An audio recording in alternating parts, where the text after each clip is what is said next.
Bueno, entonces como acá de alguna manera completé el segundo círculo, ¿no? El primero fui a lo más nuclear, luego, y ahora para ampliar voy a usar lo que dice explícitamente el compendio de la Doctrina Social de la Iglesia, que es un libro que explícitamente el Papa actual Francisco recomienda, el Evangelii Gaudium, su Constitución Apostólica, Evangelii Gaudium, que de alguna manera es la hoja de ruta de su pontificado. Cuando va a tratar de las cuestiones sociales, explícitamente se remite al compendio. Bueno, cuando el compendio, en el número 72 y siguiente, va a hablar de la naturaleza de la doctrina social de la Iglesia, va a decir que al principio no se sabía bien qué era. Esto fue por el tiempo evolucionando a qué era, ¿no? Algunos de los teólogos o los especialistas en doctrina social decían, en el fondo es el tema del derecho natural. Por lo tanto, algo más bien filosófico, con algunas citas bíblicas, porque de hecho muchas veces pasaba así, ¿no es cierto? Que realmente, por ejemplo, el Reino Novario y esto, muchas partes son como reflexiones que todos, también los no cristianos, puedan aceptar, y se ilustraban y se enriquecían con citas bíblicas. Pero entonces algunos decían, lo importante es algo más filosófico, una reflexión sobre el derecho natural. Otros decían, es una tercera posición con respecto al liberalismo y capitalismo y al socialismo y al marxismo. Por lo tanto, una ideología en el buen sentido de la palabra, ¿no? Allí en Puebla, cuando se toma uno de los aspectos de ideología, no como en el sentido marxista de algo enmascarado una voluntad de poder bajo un aspecto doctrinal, sino más bien como lo necesario para un movimiento social o político, etcétera, en un sentido neutro, que no es ni positivo ni negativo. Algunos decían, bueno, es una ideología en ese sentido. Y en cambio ya se va purificando toda la discusión, y el mismo Juan Pablo es el que claramente va a decir, esto es, la naturaleza es de este tipo. Y es lo que ya cité yo, ¿no? En el segundo círculo, cuando hablamos que era esa cuidadosa formulación de la interpretación y el juicio, si es conforme o no conforme, las realidades sociales son conformes o no conformes con lo que el Evangelio dice del hombre, y luego diciendo para orientar la acción, ¿no? Y por eso el método, que luego lo retomaré explícitamente, ver, juzgar, actuar, que el mismo Juan 23 en Mater Magistra 2.36 va a decir, es el método de la doctrina social de la Iglesia. Bueno, entonces el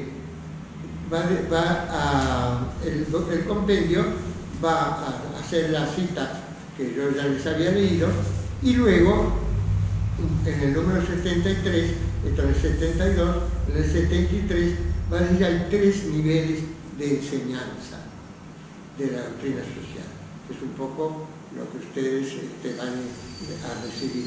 Dice, está el nivel diciendo que, en esto cita Juan Pablo II, que tiene una categoría propia, como decíamos antes, y esa categoría propia es teológica, preferentemente, lo dice exclusivamente, de la teología moral. Bueno, y entonces aquí el compendio, ampliando, es el tercer círculo de mi exposición, va a decir, se dan 3 niveles de enseñanza de esta que se mueve preferentemente en el ámbito de la teología moral. El nivel fundante de las motivaciones, el nivel directivo de las normas y el nivel deliberativo de las situaciones. Fundante en el sentido porque funda los motivos. De hecho, Habermas, el filósofo alemán que todavía vive, que tuvo ese diálogo con Ratzinger cuando Ratzinger todavía no era papa,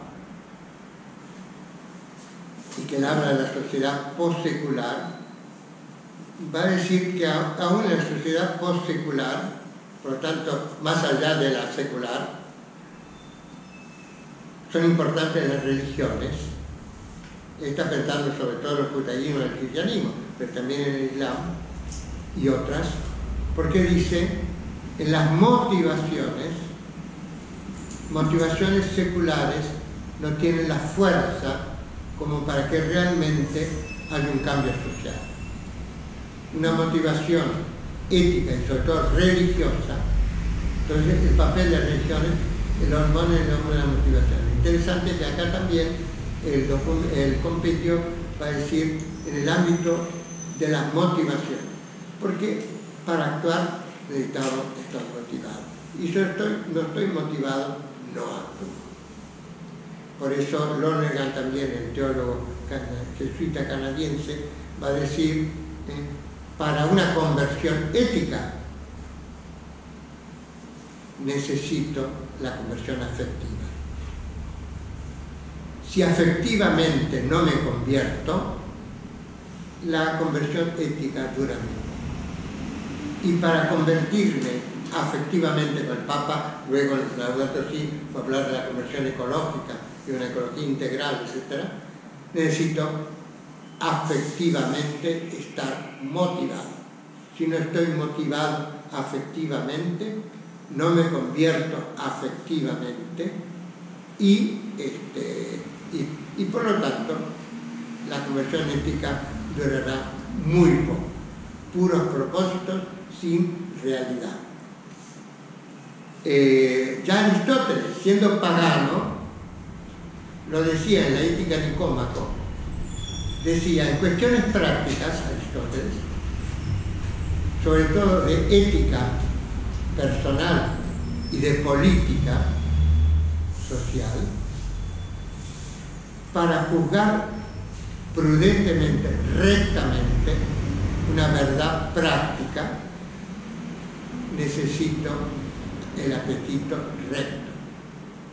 Si mi apetito, si mi afecto no es recto, está desordenado.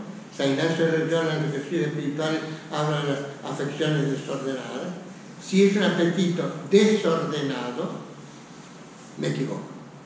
En cuestiones de ética, de la vida personal, y en cuestiones de política, en la vida social. Es decir, el tema de la motivación es muy importante. El tema de la afectividad parecería que no, sin embargo, es mucho más importante, aún condicionante de una auténtica conversión ética, ¿no? Y religiosa. Bueno, ahí no negan de todo, pero ya eso lo dejamos de lado. Entonces, fundante en el plano de las motivaciones, directivo en el plano de las normas, porque en el fondo plantea normas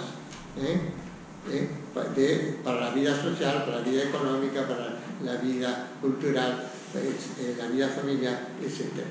Y deliberativo sobre las situaciones, donde ahí entra un discernimiento, es decir, un discernimiento que sabe distinguir, discernir, porque el discernimiento al mismo tiempo que distingue, juzga, es decir, distingue y juzga, ¿no? Y normalmente Por eso mismo, va a decir el Papa, las ideas se discuten, las situaciones se disciernen, que es un poco lo que planteaba también cuando dice la palabra, usa la palabra examinando el Papa en solicitud, en el texto que yo le cité y que a su vez el compendio también cita. Y ahí viene entonces el papel que desemboca lo mismo el documento en el compendio, se pasa luego al número 75 a decir que la centralidad del misterio de Cristo, porque se trata de a la luz de la fe y de la evangelización, no excluye o debilita el papel de la razón. Y ahí cita la otra encíclica del Papa, Fides et Ratio. El papel, y lo aplica a la doctrina social de la Iglesia, que aunque es cuestión de evangelio de fe y por lo tanto a la luz de la fe y del misterio de Cristo, dice, la centralidad del misterio de Cristo no excluye o debilita, ni siquiera debilita el papel de la razón. Hay una plausibilidad racional que hace que tenga un valor universal, que era lo que pretendían los que acentuaban el papel del derecho natural en la doctrina social de la Iglesia. No deja la razón y por tanto el derecho natural, que se puede conocer a la luz de la razón, de tener su importancia, pero según la comprensión actual, que sigue la de Juan Pablo II, y luego Benedicto y luego Francisco ahora, es teológica, una categoría teológica, pero eso no debilita el papel de la razón. Y yo creo que pasa lo que pasa con la filosofía tomista, según Gilson, el filósofo y historiador de la filosofía Etienne Gilson. No lo voy a explicar demasiado porque hay un libro entero sobre eso, sobre el tema de la teología en Santo Tomás de Aquino, pero en el fondo viene a ser eso, ¿no? Que Santo Tomás, que era teólogo, usa lo usable de la filosofía aristotélica después de haberla purificado desde la fe. Después de haberla purificado desde la fe, por ejemplo, Aristóteles, el tiempo es eterno, es decir, no hay, digamos, no hay realmente creación, aunque hay causalidad, no hay creación, Dios es causa final, etc. Desde la fe se purifica lo no aceptable por la fe de la filosofía, en este caso aristotélica, pero puede ser otra, aunque hay un momento racional que puede distinguirse de la fe misma y tiene valor por sí mismo. Entonces, según Gilson, Juan de Santo Tomás, que era un dominico, pero ya después de fines de la Edad Media, comienzo de la Edad Moderna, lo que hace es esa filosofía implícita dentro de la teología de Santo Tomás, de explicitarla en su valor filosófico, pero que ha pasado por esa purificación previa. Y bueno, acá lo mismo pasa con las ciencias humanas y sociales, que aunque se use como mediación la filosofía, el saber, decía la Congregación por la Doctrina de la Fe, y las ciencias humanas y sociales, deben haber pasado por esta purificación, porque es una interpretación y un juicio, un examen, y luego la acción a la luz de la fe. Pero tiene valor racional y puede ser aceptado por toda persona de buena voluntad. Cuando se dice de buena voluntad, quiere decir que no está ideologizado, que su afecto, según Aristóteles, es recto, que puede ser de otra religión o aún un ateo, pero de buena voluntad. Y yo entonces ahora ya Juan 23, Paz en Internet, por ejemplo, que habla de la paz en el mundo, se dirige no solo a los cristianos, los obispos, los cristianos, sino a todo hombre de buena voluntad. Y el Papa actual le dirige el Laudato Si a todos los hombres y mujeres de la tierra, suponiendo una buena voluntad. Es decir, la buena voluntad está unida con lo que yo decía de San Ignacio, libre de los afectos desordenados, o lo que decía el mismo Aristóteles cuando decía que el apetito, por lo tanto la afectividad, debe ser recta, es decir, dirigida al fin del hombre y no absolutizando, como hacen las ideologías, en el sentido peyorativo, absolutiza una visión y demoniza las contrarias. En cambio, si yo tengo buena voluntad, estoy disponible a aceptar la verdad donde esté, aunque no la tenga yo, la tenga mi adversario. Bueno, en ese sentido, dice que tiene un valor también de plausibilidad racional y por lo tanto puede ser también ofrecida universalmente.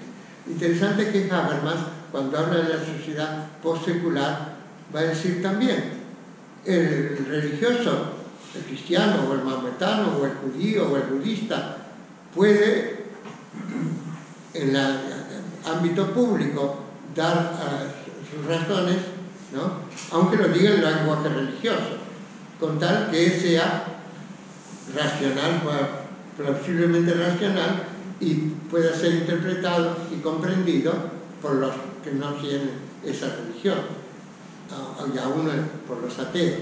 Es interesante porque de alguna manera lo postsecular ha pasado por la secularización, pero se ha quedado con aspectos más positivos y no puramente negativos. Y luego entonces, por eso mismo, como habla ya los documentos, ya les había yo citado, habla del papel que no tiene solo la filosofía, sino también las ciencias humanas y sociales. En el mismo compendio, el número 76, va a hablar que tiene una importante dimensión, la doctrina social de la Iglesia, una importante dimensión interdisciplinar. Ahí, yo recuerdo, ya no es la doctrina social, sino es teología, haber escuchado al padre Gera, que fue uno de los grandes profesores de la Facultad de Teología de Villa Devoto, que él distinguía ciencias más analítico-estructurales y ciencias más hermenéuticas. Un poco difícil, pero aquí. Porque él dice, por ejemplo, la sociología es más analítica y estructural, va a ir a las estructuras sociales y es más bien hacen análisis. En cambio, ciencias como la historia o la antropología cultural, ciencia de la cultura, antiguamente hablaba más bien de la etnología, ahora se habla de antropología cultural, y aún las ciencias de la religión son más sintético-hermenéuticas, ¿sí? Van no tanto al análisis, sino a la síntesis, y hermenéutica, es decir, interpretativas. Cuando el Papa dice interpretar, yo decía que era el sentido, y después dice examinar, era más bien un juicio de la realidad. Bueno, entonces la interpretación del sentido es lo que se llama la hermenéutica en filosofía. Bueno, porque entonces se interpreta la situación y luego se la discierne, ¿no? Pero esa interpretación, entonces, digamos, la ofrecen, además del sentido común, sobre todo las ciencias, porque muchas veces el sentido común se equivoca, ¿no?, porque no conoce las causas. Bueno, y entonces ahí se necesita la ayuda de las distintas ciencias, cada una en su ámbito, de las ciencias humanas y sociales. Pero todas las ciencias, por ser ciencias, son al mismo tiempo analíticas y sintéticas, estructurales y hermenéuticas. pero hay unas que son más analíticas, como es la sociología, y otras que son más hermenéuticas, como es la historia. Si ustedes comparan Medellín y Puebla, hay un cambio, porque en Medellín se había hecho muchos estudios de nivel sociológico, y en Puebla entra la historia y la cultura, que no estaban tan implícitas en Medellín, o no estaban, por ejemplo, la historia, porque empieza Puebla con la historia de la evangelización, una interpretación teológica, visión pastoral, dicen, de la historia, ¿no? Bueno, es decir, entonces, como ven, son matices y acentos que en la doctrina de la Iglesia hay que tenerlo en cuenta todos, ¿no? Algunos estarán, según la materia que se trate, pondrá más énfasis a lo mejor en el momento histórico o en el momento cultural, y otras al contrario más en el momento de estructuras sociales, etc. Alguna vez me preguntó alguien, ¿la ciencia política? Yo creo que está en el medio. La de Max Weber, evidentemente que se trata de una racionalidad estratégica, la lucha por el poder. Por lo tanto, es una racionalidad más estratégica, más instrumental, más analítica. Pero Hannah Arendt, la filósofa discípula de Heidegger, va a decir, no, el poder se genera queriendo y actuando juntos. Es decir, por lo tanto, le da una comprensión, como va a decir tanto Habermas como Ricoeur, comunicativa del poder. Entonces va a haber más qué consensos hay, qué política de Estado puede haber. Ahí ya va más a los consensos, no tanto a la lucha por el poder, sino al ejercicio del poder a través de políticas de Estado. Es decir, que distintos partidos políticos son partidos, representan una parte, partido representa una parte. Sin embargo, como dice el Papa, todo es mayor que las partes y que la mera suma de las partes, ¿no? Hay una novedad, y por eso él pone el ejemplo del poliedro, el Papa, ¿no? Actual. Bueno, pero cuando habla del pueblo de Dios y de la unión de todos los pueblos en una globalización alternativa. Pero entonces ahí quiere decir que esa dimensión interdisciplinar, de hecho, está usando no solo la mediación de la filosofía, como ya era en la Edad Media, Santo Tomás, San Buenaventura, etc., sino también de las ciencias humanas y sociales. Y aún más, en el número 79 del mismo compendio, va a dar otro paso más, que es un poco en la línea más clara de Papa Francisco, cuando hace ver el papel que tiene el sentido de la fe, el sensus fidei, el sentido de la fe de los fieles, sensus fidei fidelium. Es decir, en Puebla se va a hablar que hay los fieles, va a decir eso Juan Pablo II, y luego lo cita Puebla, tienen como un sentido de la fe que sienten, en un sentir inteligente, o una inteligencia sentiente, sienten que algo está de acuerdo o no con el Evangelio. Es decir, ya no es el juicio explícito de conformidad o no conformidad, como pone el Papa Juan Pablo en su Estudio de Redes Sociales, sino que se siente, ¿no? Y entonces este sentir está como al comienzo, aunque luego se puede explicitar a nivel científico con la mediación de las ciencias humanas, sociales, filosofía, etc. Y luego lo mismo pasa en la práctica, porque también hay una racionalidad práctica que no solo es la realidad ética, sino también la realidad comunicativa, pedagógica, por ejemplo, para llevar a la práctica. Por por ejemplo, a través de las ciencias de la comunicación social y de las ciencias de la educación, y en último término también termina en un acto prudencial. Cuando yo pongo el acto, ya ahí es la práctica, ¿no? Bueno, entonces, lo interesante es que el compendio, en esta especie de tercer círculo que está delineando, avanza, tomando de los papas, pero avanza aún con respecto a lo que decían los documentos explícitos de la Iglesia que yo había señalado en ese segundo círculo. Bueno, y para terminar, el tema del método, porque también en la parte epistemológica está el método. Como ya lo dije, Juan XXIII en Mater Magista va a decir: el método de la doctrina social de la Iglesia es ver, juzgar, actuar.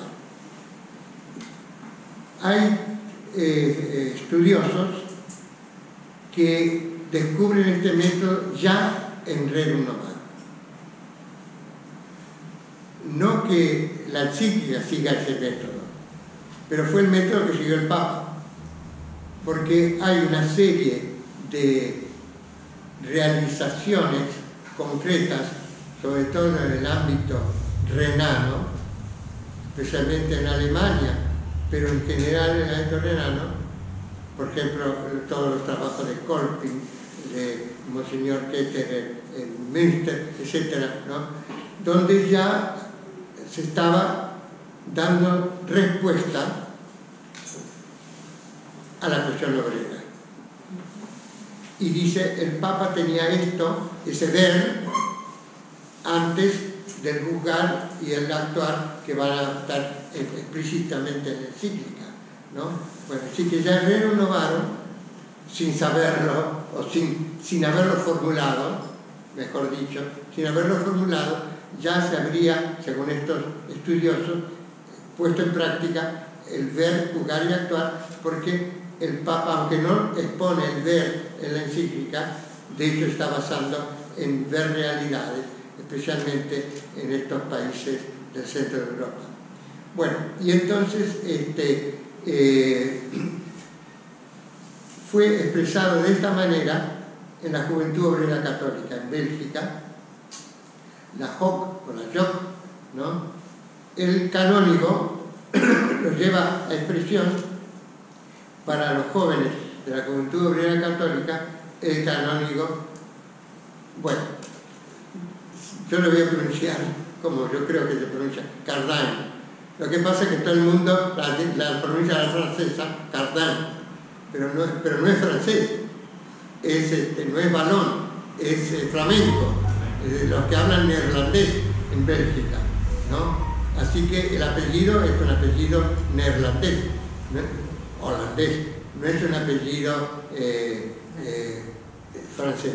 Bueno, pero en fin, la gente dice que Cardin, ¿no?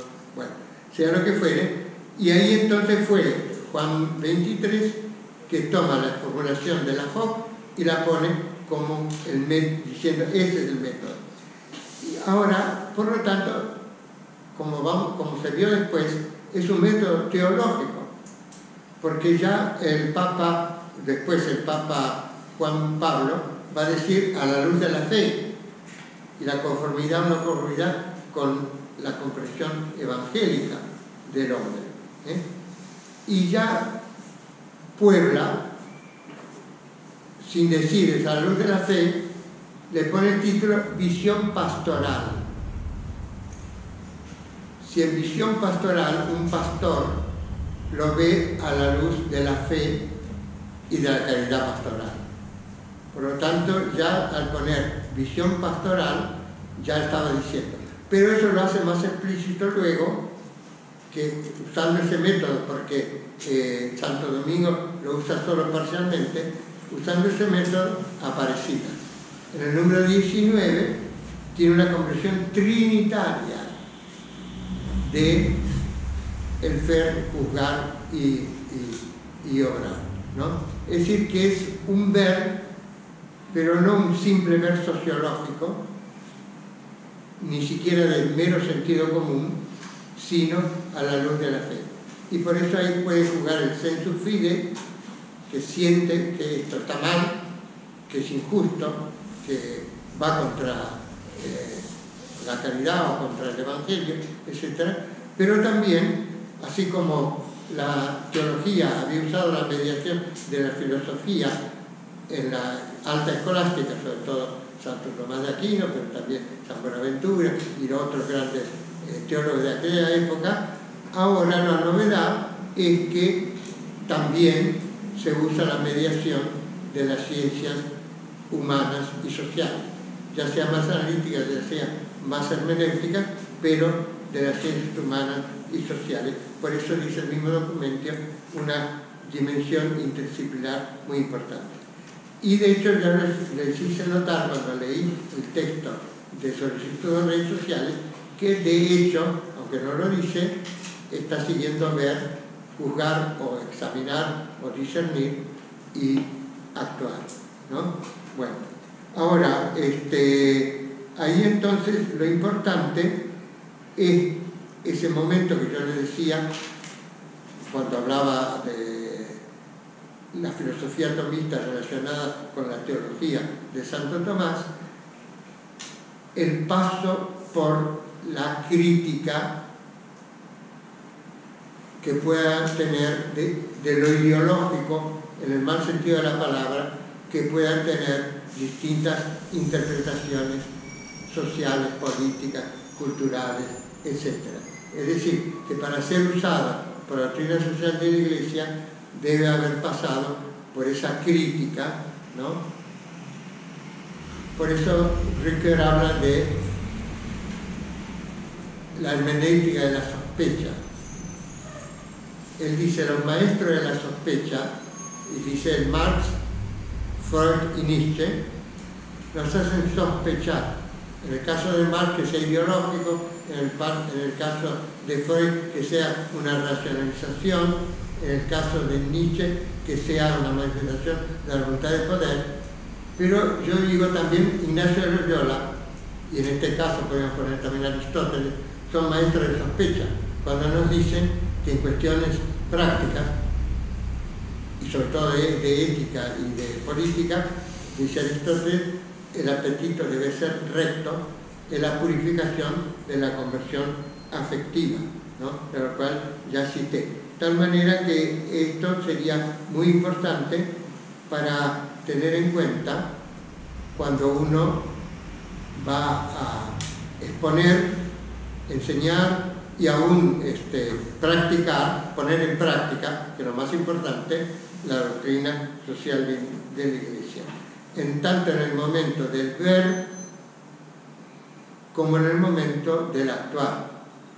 Porque también en los caminos prácticos que se van a usar, las estrategias, etcétera, etcétera, también entra allí. Por eso el documento sobre la teología de la liberación, el primero, en ese momento era el cardenal Ratzinger, el prefecto, va a criticar, ¿no?, el tomar, por ejemplo, la lucha de clases como principio hermenéutico determinante.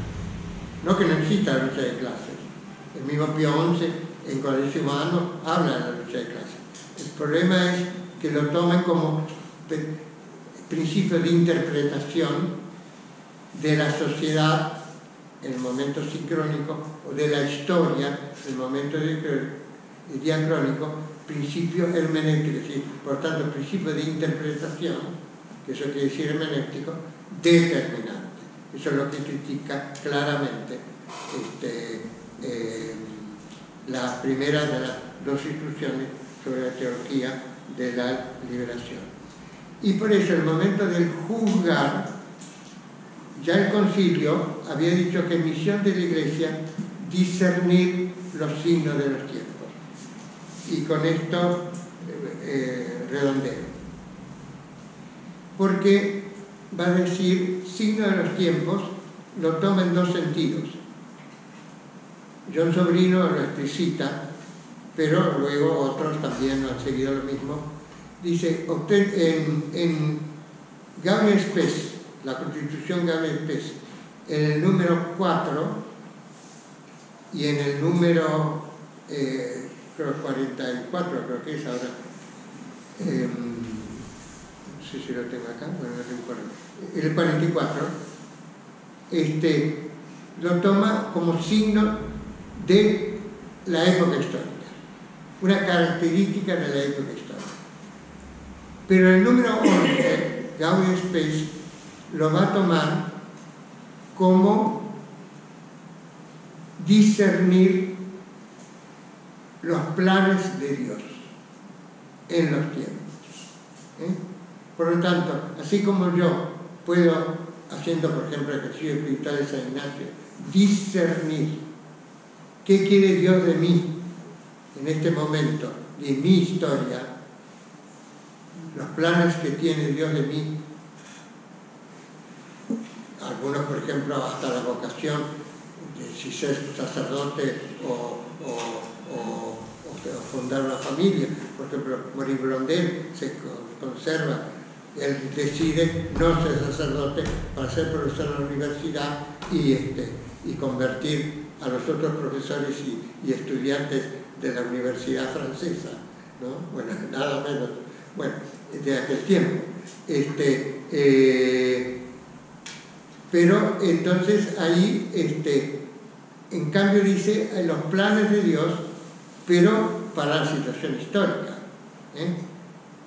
Y ahí entonces es como un auscultar, discernir la voluntad de Dios y los planes de Dios. Dice la presencia y los planes de Dios, que Dios está presente, actuando en la historia y sus planes para tal o tal situación histórica. Bueno, eso también forma parte de la doctrina social de la Iglesia, el hecho de ese discernimiento, ya no solamente de una situación concreta, sino de la situación, ya sea a nivel global, ya sea a nivel continental, América Latina, ya sea a nivel nacional y aún local. Es decir, que también ese momento que luego entonces se va a mostrar en el actuar, porque las estrategias de acción y las políticas de Estado y los grandes consensos a un nivel nacional, a un nivel continental, aún, si es posible, a un nivel mundial, estarían como el momento, forman parte del tercer momento del método, el actuar. Bueno, muchas gracias por la paciencia. Bueno, Juan Carlos, muchas gracias por tu aporte.